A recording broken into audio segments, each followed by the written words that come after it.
Hello everyone, good evening. আজকে আমি তোমাদের সাথে শেয়ার করছি ডায়েট প্ল্যান রেসিপি, যেটাতে হাই প্রোটিন আছে। তো আমরা অনেকেই মহিলারা ভাবি যে ডায়েট করবো, আর অনেকে ভাবছে যে ডায়েট করা মানেই শুধু না খেয়ে থাকা। তেমন কিছুই না। না, সকাল 7টা থেকে 9টার মধ্যে আমাদের একটা ব্রেকফাস্টের খুব দরকার, আর সেটা যারা ডায়েট করছে তাদের জন্য। তো তোমাদের সাথে সেই রেসিপি একটা শেয়ার করছি, তোমরা দেখে নাও। এই রেসিপিটার জন্য আমাদের ঘরেই সব কিছু থাকে। একটুখানি পনির, 1 কাপ সুজি, আর 2টো পেঁয়াজ কুচি করে কাটা, সাথে একটু হলদি পাউডার, ব্ল্যাক পাউডার, আর চাট মশলা, আর স্বাদ মতো নুন।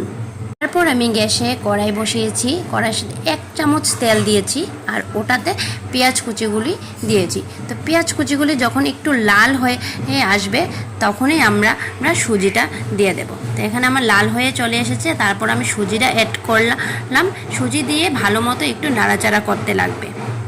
আর এখানে যে আমি মশলাগুলো নিয়েছি, সেই মশলাগুলো এখানে অ্যাড করে দেব। তারপর এটাকে আরও একটু ভালো করে নাড়াচাড়া করে নেব। তারপর আরও একটু নাড়াচাড়া করার পর এটার সাথে একটু জল অ্যাড করে দেবো আমি, যাতে সুজিটা একটু ভালো করে সিদ্ধ হয়।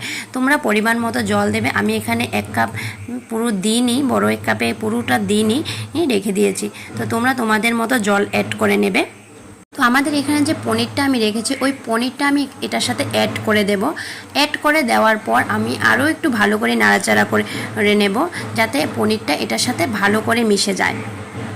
তো এখানে আমার সুজি এবং পনিরে হাই প্রোটিন রেসিপি তৈরি। তো তোমরা সবাই এটাকে ট্রাই করবে, কারণ এটা ডায়েট প্ল্যানের জন্য অনেকটাই ভালো। সো এখানে আজকের জন্য শেষ। তো আমি পরে আরেকটা রেসিপি নিয়ে আসবো। সো